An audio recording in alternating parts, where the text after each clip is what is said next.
Welcome to the garage. We're back on the 67 chopper. Right now we've got the primary opened up and we've got the clutch plates pulled out. And we're in there trying to replace these tension springs.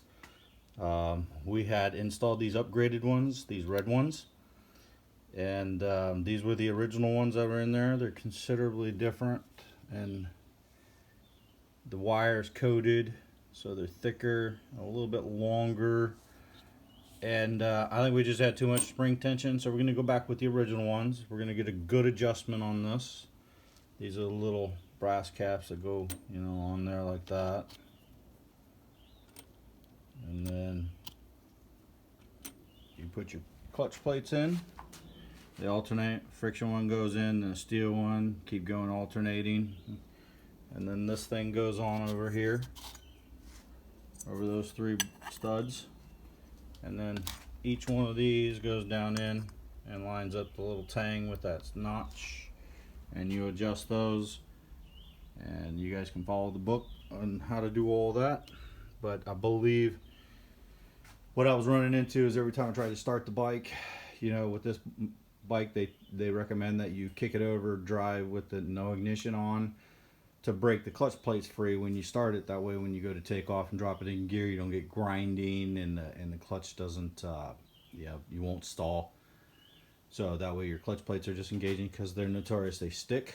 So, and I had several pairs of them stuck together when I pulled this apart, and so we're gonna have to decide what oil or automatic transmission fluid or whatever we're gonna use inside there as lubricant, so that this doesn't happen again. But we don't want slippage. And the original reason why we tore into this is because we were having slippage issues, and so we did a complete clutch adjustment, and it still didn't go away. And then I figured out how to do it better, making sure that you had that that big disc and the springs adjusted properly. So we've got another tire coming, so that we've got clearance. This tire was too wide and the chain's been rubbing on it. And I tried to adjust the battery box and everything over. This is my oil bag that hangs down from the frame. It's rubber mounted, and the electrical box underneath is mounted and adjusted all the way that way as we possibly can. And I think what the problem is as we're riding, it's just vibrating and getting into the chain, and that's what that is over there. So what I've done for now is I just put this big old zip tie on there and pulled it over, and anchored it over here to the frame, and just went around the frame over here just for now to hold that over. The tire should be coming here pretty soon. We'll get this one pulled off. We'll save this one. We can run it on the Dyna. It's the same size as what goes on the Dyna, so we can run that over there. We'll put the 4.5 inch tire on this one. This one's a 5 inch, and that's, I believe, why she's rubbing. But we're having some issues with fender alignment. If you see, I'm adjusted over this way as far as I can go, so my offset's fine.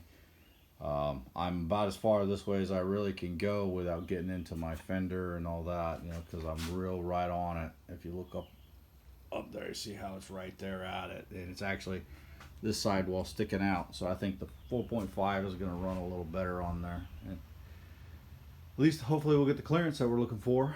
And so we'll come back and show you all that. I've got to get this tire removed, break it all down, but just waiting on delivery of the other tire. And in the meantime, I'm going to get those springs and the clutch plates all back installed.